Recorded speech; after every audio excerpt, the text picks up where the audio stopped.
নমস্কার, কেমন আছেন আপনারা? আমাদের নক্ষত্রের যে সিরিজটা আমাদের চলছে, প্রত্যেকটা নক্ষত্রের কেমন যাত্রাপথ হবে, বৃহস্পতি আর শনির এই ট্রানজিট। আজকে আমরা আলোচনা কাকে নিয়ে করব? আজকে আমরা আলোচনা করব শনির আরেকটি নক্ষত্র, অর্থাৎ শনির প্রথম নক্ষত্র আমাদের এই প্রথম পেলাম, কারণ নক্ষত্রের সিরিজে পুষ্যা নক্ষত্রকে নিয়ে আমরা আজকে আলোচনা করব।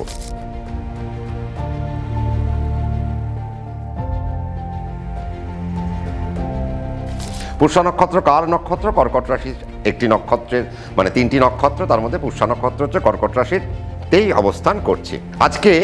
কারণ আমরা অনুরাধাকেও পাবো, আমরা উত্তর ভাদ্রপদকেও পাবো, কিন্তু সেখানে আমাদের হিসেবটা পাল্টে যাবে। তো আজকে যদি পুষ্যা নক্ষত্রকে নিয়ে আমরা আলোচনা করি কর্কট রাশি সাপেক্ষে, তাহলে দেখব যে বৃহস্পতি হচ্ছে আপনাদের ষষ্ঠপতি এবং নবমপতি। তার মানে সে রোগ, ঋণ, রিপু, জ্বালা এবং ভাগ্যপতি হিসেবে পিতা, ধর্ম, ভাগ্য বা নবমপতি দূরযাত্রা, বিদেশ যাত্রা ইত্যাদি ইত্যাদির ক্ষেত্রে আপনার কিন্তু বৃহস্পতি আপনার রাশি সাপেক্ষে একটা কাজ করে যাবে। আপনার রাশি সাপেক্ষে শনিকে, শনি হচ্ছে আপনার সপ্তমপতি, শনি হচ্ছেন আপনার অষ্টমপতি। সপ্তম মানে আপনার প্রফেশন, আপনার ব্রেড অ্যান্ড বাটার, আপনার কী ধরনের কর্ম হবে, আপনি চাকরি করবেন না ব্যবসা করবেন, সপ্তম থেকে আমরা সাধারণত এটাই বুঝে থাকি।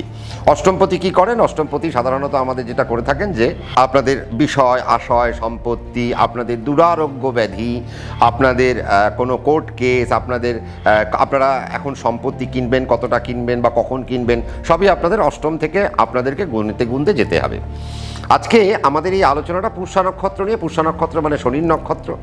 এবার বিশেষ করে আমরা যখন দেখব গ্রহ নক্ষত্রের, আমরা যখন কার্যকারিতা করি বা গ্রহ নক্ষত্র নিয়ে যখন আমরা আলোচনা করি, দেখুন সবার আগে দেখে নিতে হবে যে এই যে পুষ্যা নক্ষত্র, তার মানে আপনার যে কর্কট রাশি, আপনার নক্ষত্র হইতে আপনার দেখতে হবে শনি আর বৃহস্পতি কোথায়। শনি হচ্ছে মীন রাশির জলতত্ত্বে। এবার মীন রাশিতে কটি নক্ষত্র পাওয়া যায়? ওই সেম একই নক্ষত্র, বৃহস্পতির নক্ষত্র, শনির নক্ষত্র, বুধের নক্ষত্র। আমরা আলোচনা করছি কাকে নিয়ে? কর্কট রাশিতে। কর্কট রাশিতে এই মুহূর্তে কে বসে রয়েছেন? বৃহস্পতি বসে রয়েছেন, আগামী 1 বছর ধরে থাকবেন। দুটিই জলতত্ত্ব। এখানেও আমরা কি পাবো? এখানেও আমরা বৃহস্পতির নক্ষত্র পাবো, এখানেও আমরা শনির নক্ষত্র পাবো, এখানেও আমরা বুধের নক্ষত্র পাবো। আলোচনা কার? আলোচনা পুষ্যার। তাহলে পুষ্যাকে আপনি যদি নবতারা চক্র অনুযায়ী যদি আপনি পুষ্যাকে জন্ম নক্ষত্র ভাবেন, তাহলে বৃহস্পতির নক্ষত্র আপনার জন্য অতিমিত্র, মানে যে আপনার ক্ষেত্রে অতিরিক্ত সহায়ক, ভীষণ বন্ধুপূর্ণ, যিনি ভীষণ আপনাকে লাভ দেবেন। আবার আপনার যদি অশ্লেষাকে হিসেব করেন, মানে বুধের নক্ষত্রকে যদি দেখেন, কারণ শনির নক্ষত্র আপনার জন্ম নক্ষত্র, তাহলে জন্মের পরের নক্ষত্র যদি বুধের নক্ষত্র হয়, তার মানে সেটি হয়ে গেল আপনার সম্পদ নক্ষত্র। আমার এইখানে একটা বিশেষ আনন্দ বা বলা যেতে পারে একটা লোভ, বা বলা যেতে পারে আপনাদেরকে এই জায়গায় আমি বলবো যে আর কোন নক্ষত্রের জাতক জাতিকারা 2027 সালের মে মাস পর্যন্ত ভালো থাকবেন না খারাপ থাকবেন তা জানি না। যদি আপনাদের জন্মপত্রিকায়, আমাদের তো প্রত্যেকের একটা নিজস্ব জন্মপত্রিকা আছে, এই আপনাদের নিজস্ব জন্মপত্রিকায় যদি কোনো নেগেটিভ প্ল্যানেটের দশা, অন্তর্দশা, প্রত্যন্তর্দশা, প্রাণদশা, সূক্ষ্মদশা না চলে, তাহলে এখন যদি আপনার শুভগ্রহের দশাই চলে এবং আগামী ওই 2027 সালের শুভগ্রহের দশা চলতে থাকে, অন্তর্দশাতেও যদি আপনার শুভগ্রহের অন্তর্দশা চলতে থাকে, তাহলে আপনারা কিন্তু সব থেকে বেশি লাভবান হবেন যারা কর্কট রাশির পুষ্যা নক্ষত্রের জাতক জাতিকারা রয়েছেন। কেন? তার কারণ দেখুন, এখন ষষ্ঠপতি আপনার রাশিতে এসে বসে রয়েছে, আপনার নবমপতি রাশিতে এসে বসে রয়েছে। সবার আগে বলবো, যারা কর্কট রাশির জাতক জাতিকারা, যারা বাচ্চা ছেলে মেয়ে, যারা এই মুহূর্তে মেডিকেল জয়েন্টকে টার্গেট করছেন যে না আমি এখন ক্লাস 12-এ পড়ি, আগামী বছর উচ্চ মাধ্যমিক দেবো, তারপরে দিয়ে আমি নিট ক্র্যাক করার জন্য একটা প্রিপারেশন আমি নিচ্ছি, তাহলে আমি বলবো জোর কদমে সেটা নেওয়া উচিত। কেন? তার কারণ ষষ্ঠপতি আপনার রাশিতে এসে বসে রয়েছে এবং সে সারাটা বছর ধরে আপনার হয় অতিমিত্র বা আপনার জন্মতারা বা আপনার সম্পদ তারার উপর দিয়ে হাঁটতে যাবে। তার মানে রোগ, ঋণ, রিপু, জ্বালার মালিক আপনার রাশির উপর দিয়ে হাঁটতে যাবে। তার মানে এখন আপনারা রোগের জায়গায় যদি কোনো পরীক্ষা থাকে, সেই জায়গায় আপনারা উত্তীর্ণ হতে পারেন। আপনি হয়তো MBBS করে ফেলেছেন, আপনি MD ক্র্যাক করার জন্য এখন হয়তো দাঁড়িয়ে রয়েছেন, তাহলে এইটা আপনার জন্য একটা উপযুক্ত সময়। যদি আগামী 1 বছরের মধ্যে আপনার যদি কোনো একটা প্রিপারেশন থাকে, MDর পরীক্ষা দিতে পারেন, তাহলে আপনি এখন সুন্দরভাবে সেটি উত্তীর্ণ হয়ে যাবেন। 6 থেকে আমরা কি দেখছি? আবার রোগ, ঋণ। তার মানে ঋণ মানে কোথায়? ফাইন্যান্সিয়াল ডিপার্টমেন্ট আমরা এখানে কানেক্ট করি। তাহলে ফাইন্যান্স যখন আমরা কানেক্ট করছি, তার মানে আগামী 1 বছরের মধ্যে 6 থেকে আবার আমরা গভর্নমেন্ট সার্ভিসও দেখি। তার মানে আপনারা এখন ফিনান্সিয়াল কোনো এডুকেশন নিয়ে আপনারা এখন এগোতে পারেন। আপনারা MBA ফিনান্স করতে পারেন, বা আপনারা ফিনান্সিয়াল কোনো স্ট্র্যাটেজি নিয়ে আপনারা পড়াশোনা করতে পারেন, ফিনান্সিয়াল অ্যানালিটিক্যাল পার্টে আপনারা কোনো পড়াশোনা করতে পারেন, সেই একটা জায়গা দেখা যাচ্ছে।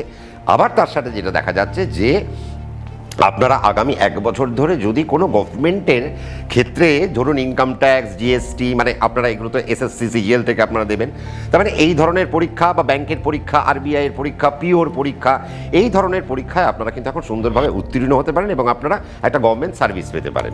তাহলে আমরা গেলাম কি, রোগ পেলাম, ঋণ পেলাম।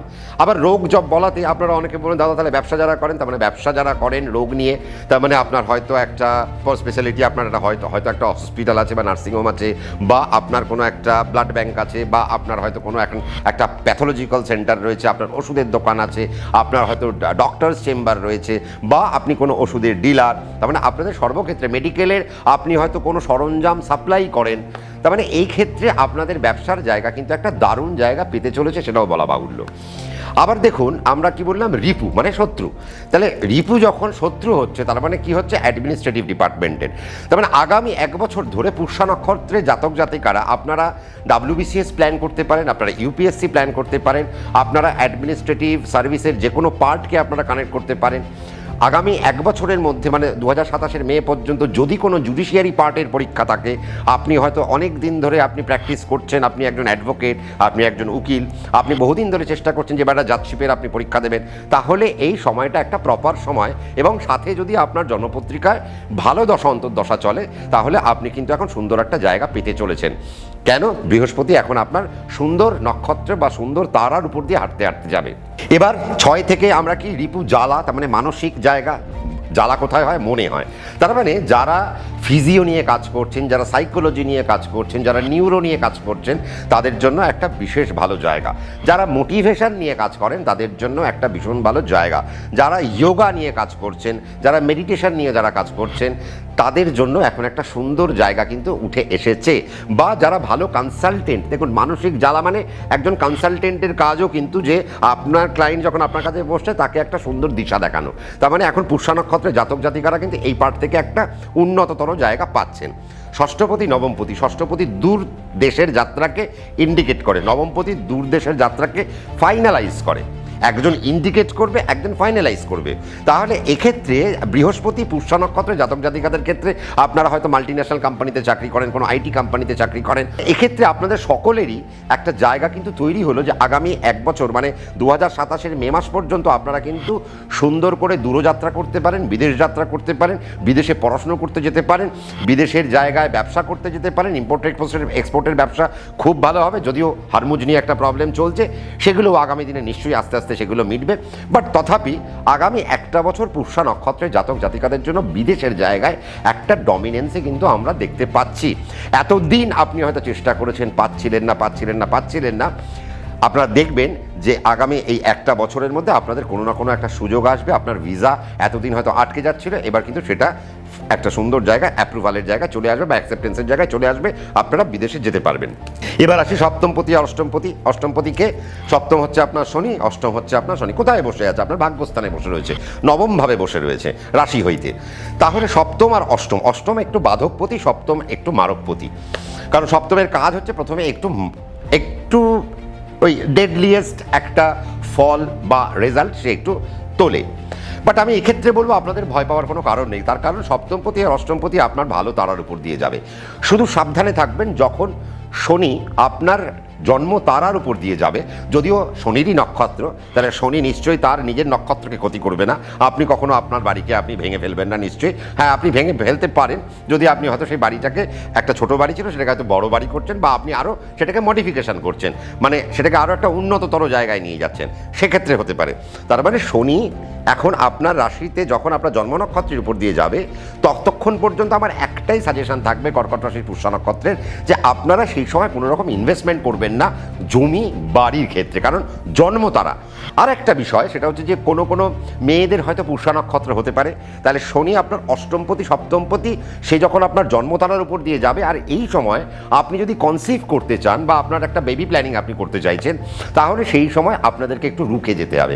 কেন, আপনার যদি শনি ওই অতিমিত্রে থাকে বা সম্পদে থাকে, তাহলে আপনি আপনাদের পরিবারে একটি সুন্দর সন্তান, সে ছেলে হোক মেয়ে হোক যেই হোক, আসতে চলেছেন, এবং তার জন্মের পর আপনাদের ভাগ্যের কিছু পরিবর্তন আমরা কিন্তু দেখতে পাচ্ছি। তার মানে ওভারঅল আমি যদি বলি, এবং যখন আপনার সম্পদ তলায় থাকবে, বাড়ি কিনে ফেলুন, জমি কিনে ফেলুন, আপনি বিভিন্ন যে ইনভেস্টমেন্টের যে প্ল্যানগুলো আছে সেই সময় করুন।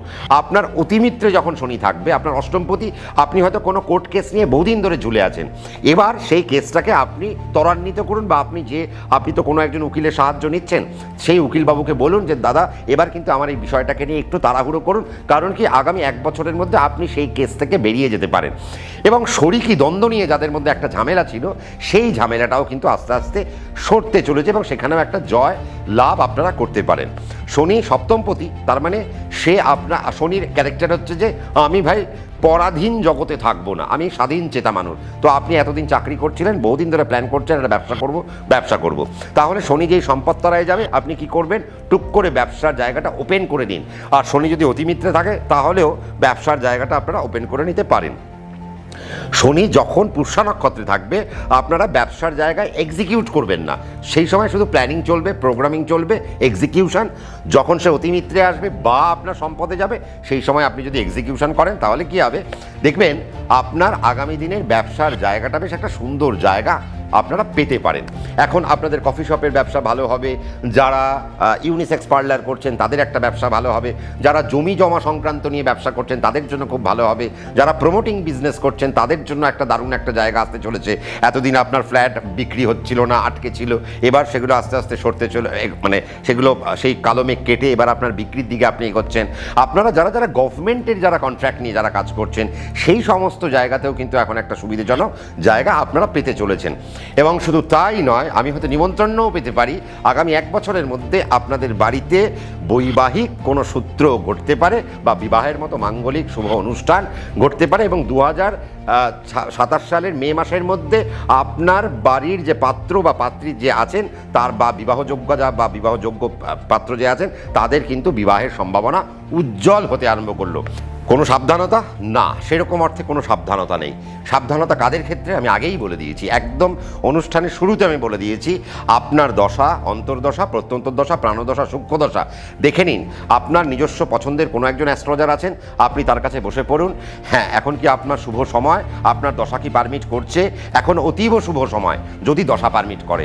দশা পারমিট করলে এখন আপনি 10 থেকে 30-এ পৌঁছে যাবেন, 30 থেকে 50-এ পৌঁছে যাবেন, 50 থেকে 70-এ পৌঁছে যাবে। কিন্তু দশা যদি পারমিট না করে, আমার এই কথাগুলো আপনার সাথে নাও মিলতে পারে, যদিও আমি মেলামেলির জন্য কোনো কথা বলি না, আমি একটা সাবধান বাণী বা একটা সতর্কতা বাণী, বা আমি এমনভাবেই অনুষ্ঠানগুলো আপনাদেরকে করি বা আপনাদের জন্য উপহার দিই যে আপনারা কখন দৌড়বেন আর কখন দাঁড়াবেন তার একটা ছোট্ট হিসেব নিকেশ আমি আপনাদেরকে দিয়ে দেবো। বাট তথাপি আমার কথার উপর বেস করে সবটা করবেন না, আপনার জন্মছককে নিয়ে ভালো করে আপনি আপনার অ্যাস্ট্রোলজারের কাছে বসুন, বর্তমান দশা, অন্তর্দশা, প্রত্যন্তর্দশা এবং বর্তমান গোচরকে একটু দেখুন, দেখে আগামী 1 বছর আপনারা ঠিক কী প্ল্যান করতে পারেন, কোথায় সতর্কতা এবং কোথায় আপনার জন্য সতর্কতা নেই, কখন আপনি দৌড়বেন কখন দাঁড়াবেন তার একটা হিসেব নিকেশ গড়ে নিন। তাহলে পুষ্যা নক্ষত্রের আগামী 1 বছরের যাত্রা অতীব শুভপ্রদ এবং অসপিশিয়াস একটা জায়গা আমরা পাচ্ছি। এবং আর এই মানে যতগুলো 27টা নক্ষত্রের মধ্যে পুষ্যা নক্ষত্র কিন্তু অ্যাডভান্টেজ স্টেজে থাকলো, তা কিন্তু বলা বাহুল্য। শুধু আমার একটাই রিকোয়েস্ট থাকবে, আগামী 1 বছর অর্থাৎ 2027-এর মে মাস পর্যন্ত আপনারা গ্রে কালারের কোনো জামা কাপড় আপনারা কিন্তু পরবেন না, ডার্ক কালারের কোনো জামা কাপড় আপনারা কিন্তু পরবেন না, এবং আপনারা চেষ্টা করবেন এই সময়টা একটু উজ্জ্বল বর্ণের জামা কাপড় যদি পরতে পারেন খুব ভালো হয়। এবং আপনার শনি এখন জলতত্ত্বে, বৃহস্পতি জলতত্ত্বে, তার মানে আপনারা যদি একটু অ্যাকুয়ামেরিন ব্লু বা ফ্লোরেসেন্ট ব্লু বা লেমন ইয়েলো এগুলোর উপর যদি আপনারা মন দিতে পারেন, এবং হোয়াইট তো আপনাদের জন্য সবসময় ভালো, তাহলে এই কালারগুলো পরে যদি আপনারা আপনাদের কর্মস্থলে গেলেন, আপনারা হয়তো ইন্টারভিউ দিতে গেলেন, তাহলে আপনাদের জন্য একটা সুন্দর জায়গা কিন্তু আমরা পেতে চলেছি। প্রত্যেকে তো ভালো থাকবেন, কিন্তু আমাকে একটু ভালো রাখার চেষ্টা করবেন। কিভাবে? ওই যদি ভালো লেগে থাকে একটা লাইক করে দেবেন আর একটু শেয়ার করে দেবেন, আর যদি ভালো লেগে থাকে ওই সাবস্ক্রাইব বাটনটা প্রেস করলে কি হয়, আমি একটু মোটিভেট হই। আর সঙ্গে বেল আইকনটা প্রেস করতে ভুলবেন না, তার কারণ নোটিফিকেশান আপনার কাছে পৌঁছে গেলে আপনি ভিডিওটা এনজয় করতে পারবেন। ততক্ষণ প্রত্যেকে ভালো থাকুন, সুখে থাকুন, শান্তিতে থাকুন, নিজের জীবনকে অত্যন্ত গুরুত্ব দিয়ে আনন্দ করে উপভোগ করতে থাকুন। আর রাত্রি 9টায় সম্রাটদার সাথে গল্প আড্ডায় মেতে উঠুন জ্যোতিষের আলোচনায়। আজ তাহলে এখানেই থামছি। আগামী পর্বে অশ্লেষা নক্ষত্র নিয়ে আমাদের দেখা হচ্ছে। নমস্কার।